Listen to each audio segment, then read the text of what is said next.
तो hello guys, हम वापस आ चुके हैं एक नए वीडियो के साथ। और ये वीडियो है टॉटनम और यूनाइटेड के बीच जो प्रीमियर लीग मैच है उसका प्रीव्यू है ये वीडियो। और मतलब कि दोनों ही टीमें अपने अपने जॉनरा में हग्गू परफॉर्मेंसेस दे रही हैं। तो वही बात है कि दोनों टीमें ही अभी अपने हग्गू परफॉर्मेंस से आ रही हैं। यूनाइटेड जहां ड्रॉ करके आ रही है, जो मैचेस जीतनी चाहिए थी, वही टॉटनम भी वो मैचेस जीतना तो डिजर्व नहीं करती थी, पर वो उन्होंने वैसे डोमिनेट किया था। अगर आप टिपिकल 2024 फुटबॉल फैन है तो आपको पता होगा कि 2024 football is all about position, chances, shots, shot creating chances, XG XA, ये सब चीज़ें इन्वॉल्व होती हैं। तो उन सारी चीज़ों में थैंक यू उन सारी चीज़ों में ही जो स्पर्स है वो काफ़ी आगे थी अपने सारे मैचेस में, पर सब में उनको सफलता नहीं मिली। वो भी 10th ही है, ज़्यादा ऊपर नहीं है, और हम 11th हैं। तो मिड टेबल क्लब्स का क्लैश है। अगर आप सरकाजम में बोलें, पर कोई हर्ट मत होना भाई। कोई भी मिड टेबल नहीं है यहाँ पे। दोनों का तो नहीं पता, पर हम जरूर टॉप 6 क्लब है। अब टॉटनहम अपनी कितनी हिस्ट्री में वो भी अभी एक टॉप 6 क्लब ही है। पर क्योंकि अब अभी उतना भी पावर चेंज नहीं आया कि आप एस्टन विला या फिर किसी और क्लब को कुछ बोल दो। तो और मतलब न्यूकासल भी अभी उसकी भी हालत टाइट चल रही है। आज भी उन्होंने किस तरह मैन सिटी के साथ ड्रॉ किया। मतलब मैन सिटी के साथ ड्रॉ करना भी बुरी बात नहीं है, पर मतलब कि किसी तरह तो नहीं किया। न्यूकासल प्लेड बेटर, बट उनके बाकी सारे क्लब्स के अगेंस्ट परफॉर्मेंस थोड़े बहुत ऑफ रहते हैं इधर उधर। तो एक एंथनी गॉर्डन का पेनल्टी मूव था, वही उसी में ज़्यादा मिल गया। नहीं तो मेरे ख्याल से ऐसे मैन सिटी का जितना हगू परफॉर्मेंस था उतना हगू न्यूकासल का भी था। न्यूकासल थोड़ी पासिंग ठीक की, पर हम उसके बारे में बात नहीं करने आए हैं। हम बात करने आए हैं यूनाइटेड वर्सेस स्पर्स। तो अभी थोड़ा स्पर्स के बारे में बात कर लेते हैं कि स्पर्स का बेसिक है कि ये एंज पोस्टेकोग्लू का दूसरा सीजन है। और उसका नाम बोल के एक अंदर से जो खुशी मिलती है वो अलग होती है। एंज पोस्टेकोग्लू, द ऑस्ट्रेलियन कैंगारू। पर कोई बात नहीं। तो वही है कि जो स्पर्स है वो अपना बेसिक 4-3-3 उनका स्ट्रक्चर है। जो बेसिक पोजीशन 2024 फुटबॉल का जो सारी टीमों का पोजीशन होता है, मतलब भाई चैंपियनशिप टीम्स भी, जैसे वो जो कैराबाओ कप का मैच था आर्सेनल के खिलाफ, भाई उसमें क्रिस्टल सिटी थी या कोई कोई तो टीम थी, मेरे ख्याल से कॉवेंट्री थी, कोई कोई टीम थी जो भाई मतलब आर्सेनल के सामने play out from the back कर रहे हैं और 5-1 हारे वो। और उसमें से 2-3 गोल उन्होंने पासिंग फ्रॉम द ब्लैक, वो sorry, play from the back से ही उन्होंने वो करने की कोशिश कर रहे थे, तो आर्सेनल ने उन्हें तोड़ दिया इंटरसेप्ट करके। तो मतलब ये क्या चल रहा है भाई, पर चलो कोई बात नहीं। सब हर टीम की अपनी फिलोसफी है, सब लोग अच्छा फुटबॉल देखना चाहते हैं, तो कोई बात नहीं। तो एक स्पर्स भी 4-3-3, एक 2024 typical position based shot creating chances, aggressive pressing, ये सारी चीज़ें हैं स्पर्स के पास।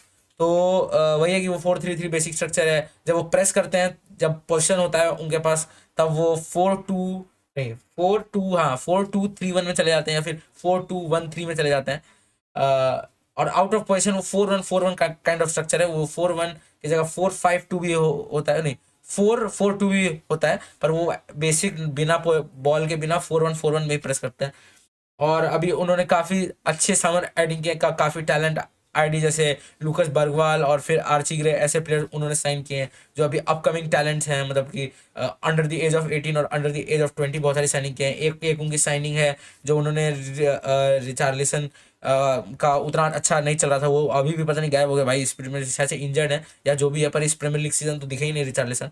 तो उनको मतलब स्ट्राइकर पोजीशन में बैकअप उन्होंने हैरी केन के बाद कुछ ऐसा पर्टिकुलर लिया नहीं था, तो उन्होंने ऑफ कोर्स डोमिनिक सोलांके से साइन किया, जिन्होंने अपना पहला गोल अभी स्कोर किया पिछले मैच में। तो वही है कि मतलब कि वही है कि स्पर्स की बेसिक स्ट्रक्चर की तो बात हो गई। अब उनका क्या प्ले स्टाइल है, वो कैसे खेलते हैं, वो हम देखते हैं। मतलब पहला सीजन तो उनका काफ़ी फैंटास्टिक है, ये सेकंड सीजन है। और आज ने बोला भी है कि वो सेकंड सीजन में कुछ ना कुछ जीतते हैं, पर अब देखिए लग तो नहीं रहा है कि स्पर्स कुछ इस सीजन जीत सकती है। But you never know. अभी वो यूरोपा लीग में है और हम भी यूरोपा लीग में, तो क्या पता हमें ही पछाड़ के वो आगे निकल जाए। तो इसलिए किसी किसी के बारे में कुछ ज़्यादा बुरा नहीं बोलना है जब तक कुछ बुरा होता नहीं। अगर ज़्यादा बुरा होगा तो of course will comment. Of course there is the competitiveness, रख दिया भाई, पर there is a competitiveness in among the fans also in the Premier League. That is why Premier League is one of the best leagues in the world. और वही है कि वो अपने मतलब कि उनका बेसिक यही है प्ले स्टाइल कि वो सेंट्रल एरिया से ही सारा गेम खेलते हैं। उनके जो विंगर्स हैं वो आगे के साइड काफ़ी वाइड रहते हैं, ताकि काउंटर अटैक्स में थोड़ा रोक सके, थोड़ा डिस्टर्ब कर सके। क्योंकि उनके जो फुल बैक्स हैं वो पूरा विंग छोड़ के सेंट्रल एरिया में आते हैं, नंबर 6 के आगे तक जाके खेलते हैं। नंबर 6 उनका बेंटाकल बेंटंकुर है जो नंबर 6 खेलेगा, पता नहीं वो शायद से इंजर्ड तो रहते हैं, पर शायद से वो इंजर्ड रहते हैं आधे टाइम बेंटंकुर, तो पता नहीं वो खेल रहे हैं कि नहीं, या फिर क्या पता कोई कार्डेड ही रहते हैं, रेड कार्ड या येलो कार्ड। मेरे ख्याल से ड्रागो से नहीं रहेंगे, क्योंकि ऐसे आई थिंक उनको अभी कैराबाओ कप के मैच में रेड कार्ड मिला, जहाँ स्पर्स ऑफ कोर्स 5-1 या 4-1 जीती है। तो नहीं, 4-1 नहीं जीती है एक्चुअली, 4-2 जीती है मेरे ख्याल से, नहीं 3-2 जीती है एक्चुअली, या एक्स्ट्रा टाइम में जाके 3-2 जीती है, और वो भी किसी चैंपियनशिप क्लब के अगेंस्ट था। तो स्पर्स के ऊपर को भी आप देख सकते हैं कि उनको अगर हर्ट करना है तो यही सही मौका है, क्योंकि एक confidence, full of confidence Spurs can be another level of like headache. तो इसलिए अगर उन्हें परेशान करना है, this is the best chance. और वही है कि मतलब वही जैसे मैंने बताया कि फुल बैक सेंट्रल एरिया में आते हैं, काफ़ी ज़्यादा थर्ड मैन रन्स के लिए ही वो फुल बैक्स आगे आते हैं। नंबर 6 थोड़ा पीछे आता है, और वो फुल बैक्स पीछे के नंबर 6 की जगह रहता है, वो फुल बैक्स काफ़ी आगे आगे चले जाते हैं, और वो फुल बैक्स मतलब स्ट्राइकर के अगल बगल ज़्यादातर फुल बैक्स रहते हैं, और जो विंगर्स है वो क्रॉसेस डालने के लिए आउटसाइड ज़्यादा रहते हैं, ताकि वहाँ से अगर काउंटर अटैक्स भी बने तो वहाँ से वो डिस्टर्ब कर सकते हैं। क्योंकि मतलब मेरे ख्याल से उडोगी और पोरो का उतना भी पोरो का पेस है, मतलब उतना दोनों के पास लगभग इक्वल पेस है, पर उतना भी पेस नहीं जो जैसे ब्रेनन जॉनसन या फिर कुलुसेव्स्की जैसे विंगर जो कि काफ़ी पेस भी है उनके पास, वो प्रदान कर सकते हैं कि मतलब वैसा काउंटर अटैक रोक सके, क्योंकि ऑफ कोर्स वो काफ़ी हाई लाइन और पोजिशन बेस्ड भी वो गेम खेलते हैं। तो ये रही मतलब वही है कि वो सेंटर में उनका काफ़ी रहता है, ये काफ़ी वो रहता है, और हमारा हमारा भी वीकनेस वही है कि हम सेंटर में ही काफ़ी खुले हुए हैं। पर अभी भी मैं बात करूँगा कि यूनाइटेड क्या प्रेडिक्टेड लाइनअप हो सकती है, और इसलिए मैंने मिडफील्ड वैसा रखा है जैसा रखा है, कि वो अगर उनका मिडफील्ड वैसा रहे तो भी वो हमें ओवर, ताकि तब भी वो हमें ओवररन नहीं कर पाए। तो हम क्योंकि इसलिए जो हमने पिछला सीजन जो 2-0 हम हारे थे स्पर्स से, वो इसीलिए हारे थे क्योंकि मिडफील्ड में हमारा कोई कंट्रोल नहीं था, हम बॉल गिव अवे कर रहे थे, कैसेमीरो बॉल गिव अवे कर रहे थे, और मतलब ठीक है, अब ये पॉइंट आउट तो नहीं करना चाहिए था किसी प्लेयर को, पर पर्सनली, पर हाँ पर्सनली नहीं, मतलब किसी इंडिविजुअली पॉइंट आउट नहीं करना चाहिए था, पर हाँ मतलब जो बात थी वो बात थी, और भी लोगों ने हागा था, पर दिस वॉज द मेन कि वो काफ़ी ओवरलोड था उनके मिडफील्ड में, और हम मिडफील्ड ब्रूनो तो काका, और ब्रूनो तो उस टाइप के ही प्लेयर है कि वो बॉल मतलब अगर उनका गेम नहीं जा रहा है तो वो काफ़ी ज़्यादा पोजीशन लूज करते हैं और अपनी ही टीम को डेंजर में डालते हैं। तो हमारे लिए भी इंपॉर्टेंट है कि ब्रूनो वापस फॉर्म में है। तो ये सब बातें मैं अभी थोड़ी देर बात करूंगा कि यूनाइटेड की प्रेडिक्टेड लाइनअप, मतलब इसके बाद ही करूंगा यूनाइटेड की प्रेडिक्टेड लाइनअप क्या हो सकती है और वो वैसा क्यों होगा। तो वही है कि मतलब बेसिक वही कि सेंट्रल एरिया में मतलब कि अपने विंगर्स को वाइड करके अपने जो फुल बैक्स हैं उनको सेंट्रल एरिया में मतलब कि एक्सप्लोर कर देना, भेज देना, और वहाँ से थर्ड मैन रन मारना, और फिर उससे उनका मेन जो शॉर्ट क्रिएशन, जो जितना मेरे को पता चला, जितना मैंने थोड़ा बहुत पढ़ा, थोड़ा बहुत देखा, उससे मेरे को ये पता चला। अब बात करते हैं कि यूनाइटेड की क्या प्रेडिक्टेड लाइनअप हो सकती है इस स्पर्स टीम के खिलाफ, जो कि काफ़ी लो ऑन कॉन्फिडेंस है। I think Zirkzee has to start. I think Zirkzee has to start, क्योंकि हॉलैंड के पास अभी उतने मिनट्स नहीं है लेग में, और रश करने का भी कोई मतलब नहीं है, और हॉलैंड अभी आए हैं उनके साथ, मतलब अगर फिट रहते शुरुआत से, तो मेरे ख्याल से हॉलैंड, रैशफोर्ड और गार्नाचो या फिर आमद वाला ही होता, क्योंकि उन तीनों की एक फ्रीक्वेंसी बैठ गई थी सीजन एंड होते होते, पर वही कि वो इंजर्ड हो जा रहे हैं। ये हमारा ये भी एक काफ़ी रीज़न है क्योंकि गोल स्कोर नहीं करने का, क्योंकि जैसे अब मिडफील्ड में भी आपने पिछले मैच में देखा होगा कि उगारते बॉल जीत रहे हैं, फिर ब्रूनो को पास दे रहे हैं, ब्रूनो उगारते को पास दे रहे हैं। अब यही इन्हीं छोटे बहुत 1-2 पासिंग में, क्योंकि दोनों प्लेयर एक दूसरे को जानते ही नहीं है, वो उन्होंने उतना खेला ही नहीं है, तो इसलिए वो बॉल वो जो 20 का प्लेयर था वो छीन के लेके चला जा रहा था। तो ये एक बात है कि अगर आप अपने टीममेट्स के साथ उतना नहीं खेले हो, तो ये एक चीज़ होती है कि आप उतना पासिंग जो आप चाहते हो कि कब थ्रू डालना है, कब कब कट बैक करना है, कब एकदम सीधा अक्रॉस द गोल डालना है, वो कब डालना है, वो अभी ज़र्गज़ी और रैशफोर्ड के बीच हो रहा है धीरे धीरे, पर उतना भी नहीं हुआ है, क्योंकि हमेशा हम देखते हैं कि वो कभी कट बैक हो रहा है तो प्लेयर नहीं है, और जब कट बैक नहीं, जब अक्रॉस द गोल जा रहे हैं तब ज़र्गज़ी थोड़ा पीछे रह जा रहा है। तो वही ये सब चीज़ें हैं जो होंगी बिल्ड। तो अगर हॉलैंड शुरुआत से फिट होते तो मेरे ख्याल से हॉलैंड ही स्टार्ट करते और फिर ज़र्गज़ी ऑफ द बेंच आते, और हॉलैंड ज़र्गज़ी को साथ में भी कभी हम देख सकते थे। तो वही है कि मेरे ख्याल से प्रेडिक्टेड लाइनअप यही होगी। मतलब कि मैं उसके लिए स्क्रीन शेयर करना चाहूँगा, वहाँ पे समझाना ज़्यादा बेटर रहेगा। हाँ गाइस, तो जो प्रेडिक्टेड लाइनअप मेरी ये है कि Zirkzee up top, no doubt, Rashford brilliant game against 20, many positives to take for him, और उसके साथ एंटनी मैंने बोला था स्टार्ट करेंगे, पर उन्होंने किया नहीं, उन्हें एक्चुअली मिनट्स में नहीं दिए। मेरे ख्याल से Amad is like Ahmad or Mazraoui has brought up the technical floor of this team, like unbelievably changed the whole team technically wise, physicality wise. थोड़ा सा राइट साइड में थोड़ा जैसे गोल भी इसी साइड से पड़ा था कि यहाँ से पूरा, एक्चुअली नहीं इधर से पड़ा था, sorry my fault, I accepted, इधर से पड़ा था, पर मतलब कि राइट साइड में थोड़ी दिखती है कि वो आमद में, जैसे अभी ट्विटर पे पोल चल भी रहा थे कि क्या हो सकता है आमद, तो एक अकाउंट ने काफ़ी अच्छी बात कही थी कि आमद को वो गार्नाचो वाला एरोगेंस चाहिए, वो एटीट्यूड चाहिए, वो कॉन्फिडेंस चाहिए जो गार्नाचो के पास है।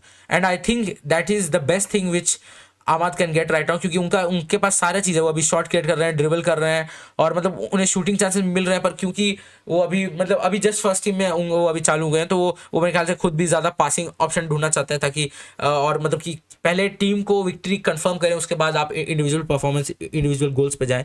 तो मेरे ख्याल से वो एक रीज़न है। तो आमाद स्टार्ट करेंगे मेरे ख्याल से। यहाँ गार्नाचो को भी अगर स्टार्ट मिले तो मैं कुछ मतलब कोई ऐसा वो कोई ये नहीं कि मैं शॉक हो जाऊंगा, अरे क्यों ऐसा क्यों किया, क्योंकि गार्नाचो को भी राइट से he is very too much productive. और उसके अलावा मतलब कि आमद भी काफ़ी ज़्यादा मैचेस स्टार्ट कर चुके हैं, और पिछला मैच उन्होंने स्टार्ट नहीं किया था, पर फिर भी he also deserve some rest. मेरे ख्याल से स्टार्ट किया था उन्होंने पिछला मैच, यस, तो he also deserve some rest, और रोटेशन भी ज़रूरी है। तो क्या पता सेकंड हाफ में हम आमद को लेके आ पाएँ। तो मतलब जो भी है मेरे ख्याल से राइट फ्लैंक में तो यही चेंजेस होंगे। और रैशफोर्ड और जग्जी, मेरे ख्याल से आज इस मैच में रैशफोर्ड जग्जी का एक हमें काफ़ी अच्छा एक गोल देखने मिलेगा उन दोनों के कॉम्बिनेशन प्ले से। So watch out for that, क्योंकि मतलब काफ़ी हाई लाइन खेलती है स्पर्स, तो क्योंकि काफ़ी हाई लाइन खेलती है स्पर्स, तो इसलिए हमें वो थ्रू रन देखने मिले। पर उनके पास मिकी वैंडवेन है, तो वो भी काफ़ी एक मतलब एक हमारे रास्ते में कांटे जैसे हैं, कि because he is the only one जो रैशफोर्ड को उस पूरे बैकलाइन में स्टॉप कर सकते हैं, क्योंकि उनके जो फुल बैक्स हैं वो यहाँ से और यहाँ से तो काफ़ी आगे बढ़ जाते हैं। तो अगर काउंटर अटैक पे चांस मिलता है, क्विक काउंटर मिलता है, तो आराम से जग्जी और ब्रूनो और रैशफोर्ड मिलकर खोल सकते हैं ये गेम।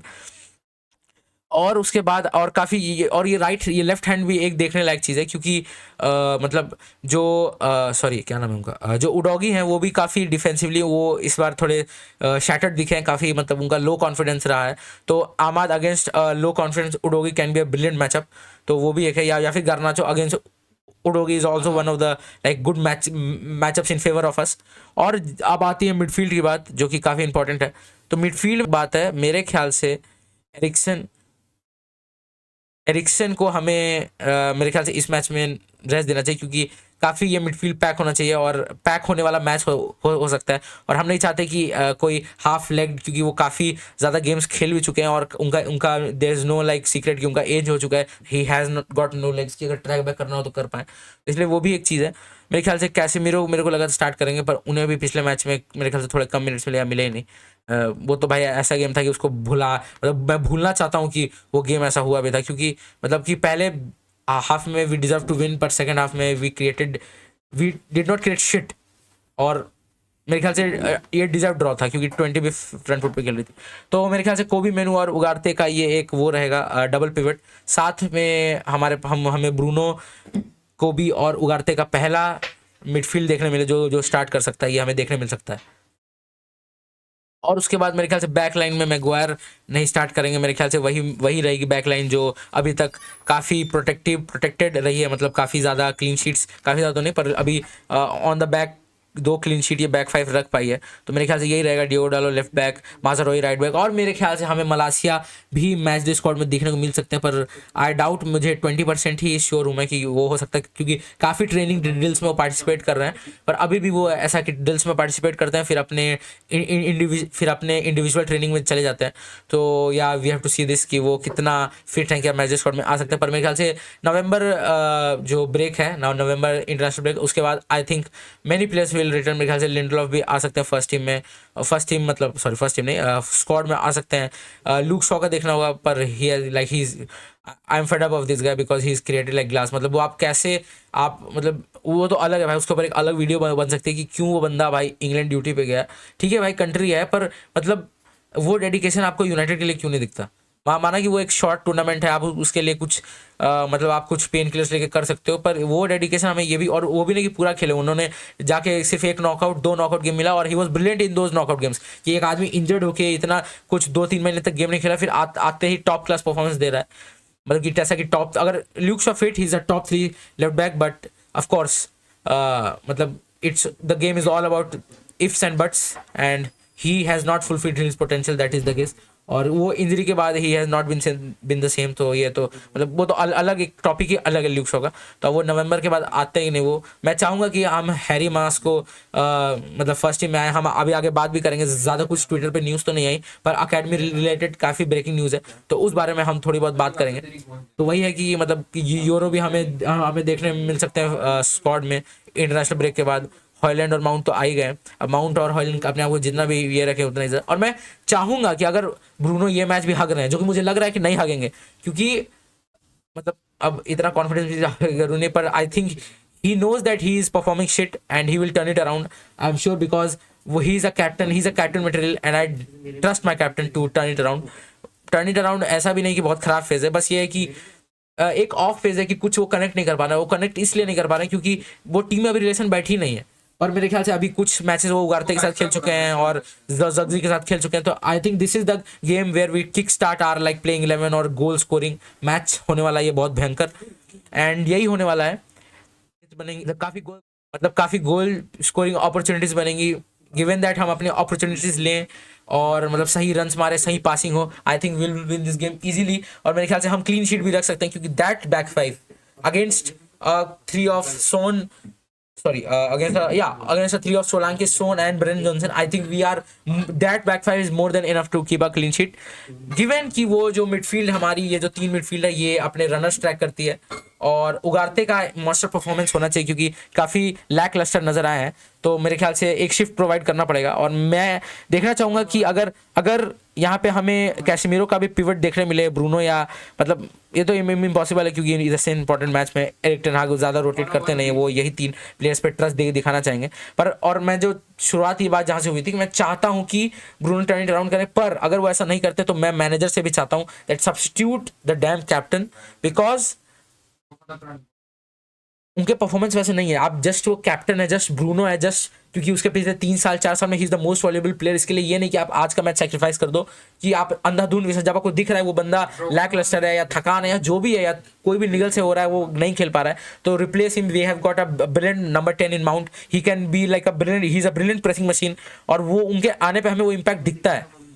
और प्लीज डोंट सब्स्टिट्यूट जग्जी अननेसेसरली। अगर आपको जग्जी सब्स्टिट्यूट करना ही है तो आप कुछ सेंसिबल प्लान लेके सब्स्टिट्यूट करो। वो एक है क्योंकि मैनेजर ने पिछले पोस्ट मैच में बोला है कि उनको अपने आप के ऊपर भी देखना है। वो भी उन्होंने एक्नॉलेज किया कि वो काफ़ी मतलब उनके टैक्टिक्स भी या सिचुएशन कहीं ना कहीं रॉन्ग हो रहे हैं।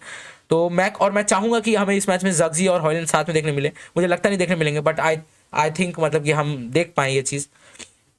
और अब ये सब यही है मेरे प्रेडिक्टेड लाइनअप गाइस, यही बैक 5, यही फ्रंट 3, यही मिडफील्ड। और will win this game, keep a clean sheet hopefully. Rashford and Zirkzee का जैसे मैंने बोला इन दोनों कॉम्बिनेशन से एक गोल आने वाला है और मेरे ख्याल से एक गर्नाचो गोल दिखेगा हमें and we are winning this game 3-0। Let's see क्या होता है and up the Reds guys. पर उससे पहले और नेक्स्ट टीम से मैं देखना चाहूंगा कि क्योंकि स्पर्स इतनी शेकी है तो मैं बस देखना चाहूंगा कि उन्हें एक हॉरिड डिफेंडिंग होनी चाहिए, मतलब कुत्ते जैसे डिफेंडिंग करो भाई, क्योंकि और उन्हें इंटरसेप्ट करो, हर चीज इंटरसेप्ट डिसरप्ट, पूरा खेलने ही मत दो, एक पासिंग नहीं, क्योंकि वो मिडफील्ड का ही पूरा गेम है उनका। मिडफील्ड में उनको इंटरसेप्ट कर दो, पास नहीं कर दो, दे विल गेट फ्रस्ट्रेटेड और हमारे लिए गेम बहुत आसान हो जाएगा क्योंकि स्पर्स फ्रस्ट्रेटेड वो हाफ टाइम पे अपने प्लेयर्स के ऊपर चिल्लाएगा and it's all the game of mentality, mental game है एक फुटबॉल। और स्पर्स के साथ मेरे ख्याल से ये मेंटल गेम काफी हो सकता है क्योंकि वो ऑन द बैक ऑफ एक बहुत ही मतलब 2-0 का लीड बॉटल करने के बाद फिर किस तरह एक्स्ट्रा टाइम में जीते, कॉन्फिडेंस भी होगा पर वो एक दिमाग में भी होगा कि they are defensively very much shaky. तो ये एक बात थी जो मेरे को बोलनी थी कि बस हम स्पर्स को हराने के बेसिक है कि अपना खुद को डिफेंस के ऊपर भी ध्यान देना भाई और कंपोज रखना अपने आप को, डिफेंडिंग करना है, बॉल के पीछे रहो, जहां बॉल है उसके पीछे रहो, कुत्ते ऐसे डिफेंडिंग करो। मतलब मैंने आर्सेनल और सिटी का गेम देखे ये देखा कि अगर प्लेयर्स के अंदर विल है तो वो कुत्ते ऐसे डिफेंडिंग करेंगे। ऐसा कुछ नहीं कि भाई मैं विंगर हूँ या वो विंगर है उसे ट्रैक बैक करेंगे, एम्बापे ट्रैक बैक नहीं करता and I am here referring, मुझे ऐसा सेकंड टीम लेके बोलने का कोई आदत नहीं है। तो Rashford I am saying Rashford और उन्होंने ट्रैक बैक किया है so he has shut me up, but मैं इस ताकि वो मतलब इस गेम में ऐसा ना हो कि वो ट्रैक बैक नहीं कर रहे हैं क्योंकि उन्होंने पिछले मैच में किया, इसलिए मैं पहले ही बोल दे रहा हूँ कि मैं नहीं देखना चाहता कि कोई जॉग कर रहा है, ब्रूनो जग्जी, मैं नहीं चाहता कि कोई जॉग कर रहा है, उगारते ये सब रश कर रहे हैं। सेंसिबली खेलो, एक लीडर जैसे मार्टिनेज और हमारे मैथ्यूज डिलीट ने, Bruno, be leaders, organize the team, keep the team organized disrupt the playoff Spurs in midfield, be composed and you'll win this match easily 3-0. अब बात करते हैं न्यूज की। तो न्यूज ये है कि थोड़ी बहुत अकेडमी न्यूज है कि चीडो ओबी मार्टिन का जो साइनिंग है वो कंफर्म हो चुका है। अभी क्लब ने कंफर्म नहीं किया है, पर जो भी ट्रस्टेड सोर्सेज है उन्होंने कंफर्म किया है। All credits to academy scoop and Fabrizio जिन्होंने न्यूज ब्रेक की। अकेडमी स्कूप ने ये न्यूज ब्रेक की और वो काफी पहले से न्यूज ये इससे रिलेटेड चीजें भेज रहे हैं। तो अभी पहले इसे बंद कर देते हैं।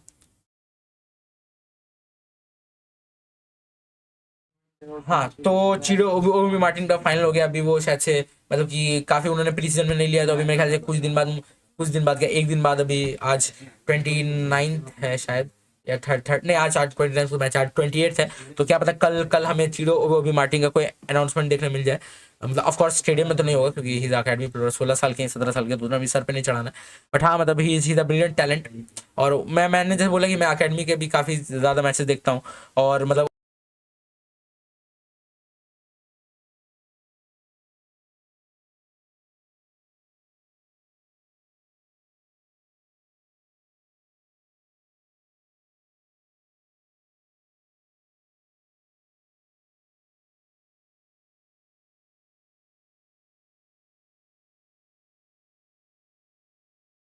21 में स्कोरिंग चल रही है goal. So it's all about the players. अगर मैनेजर का भी जहां गलती है वहां वो एक्सेप्ट करता है, पर ऐसा भी नहीं कि अंडर 21 के मैनेजर काफी मतलब कि एकदम ब्रेन ब्रेन रॉट, मतलब कि एकदम दिमाग उनका 100 साल पुराना ही, उन्हें सब चीज पता है, ऐसा ऐसा पता है, ऐसा कोई बात नहीं है। उनको भी उतना ही एक्चुअली कम नॉलेज है टेनाक से। तो टेनाक की जहां तक गलती है वो थोड़ी बहुत गलती है, पर क्योंकि टीम भी, प्लेयर्स भी उतना एक दूसरे का साथ नहीं है, वो टीम बनकर नहीं खेल पाते हैं, तो वो ज्यादा हाईलाइट होती है हर प्लेयर की गलती, हर मैनेजर की गलती। तो ये कि मतलब just be together and just make this season memorable. Bring a European Cup. Compete for top 4, compete for top 3, compete for top 2, जो कि अभी लग नहीं रहा हो पाएगा। पर this title race is damn open. Man City का ड्रॉ हो चुका है, आर्सेनल का पहले ड्रॉ हुआ था, स्पर्स भी अभी 10th है, न्यूकासल का भी पता नहीं, वो भी मिड टेबल के पास हक देती है जाके। मतलब कि Newcastle is typical robin hood भाई, मतलब कि अमीरों से उठा के गरीबों को जाके दे रही है पॉइंट्स। चेल्सी चेल्सी एक टीम है जो कि काफी प्रॉमिसिंग लग रही है। मतलब भाई मैं बस चाहता हूँ कि ब्रूनो का रिप्लेसमेंट अगर कभी हो तो कोल पाल्मर ही हो। मतलब ऑफ कोर्स हमें करना ही पड़ेगा ब्रूनो को रिप्लेस, पर अगर हो तो कोल पाल्मर प्लीज। मतलब कि और ही is a United fan, so I think it that move is feasible, पर हमें थोड़ा जेब ढीले करने पड़ेंगे। And I think Ineos will do that, क्योंकि जो हम इंग्लैंड कोर की बात करते हैं, जो हम इंग्लैंड कोर की बात करते हैं, वो हमें कोल पाल्मर से रिलेट कर पाते हैं, जो इनियोस की आइडियोलॉजी है। और फिर शिया लेसी का भी कमबैक था। वो उतना तो मतलब ज्यादा कुछ कर नहीं पाए, पर उनका भी एक इन्वॉल्वमेंट था, बहुत अच्छे पासिंग मूविंग दिखे। थोड़ा उनका ड्रिबलिंग मुझे लगा कि शायद क्या पता हाइट और उतना ग्रोथ स्प्राउट हुआ है, तो क्या पता थोड़ा हाइट की वजह से उतनी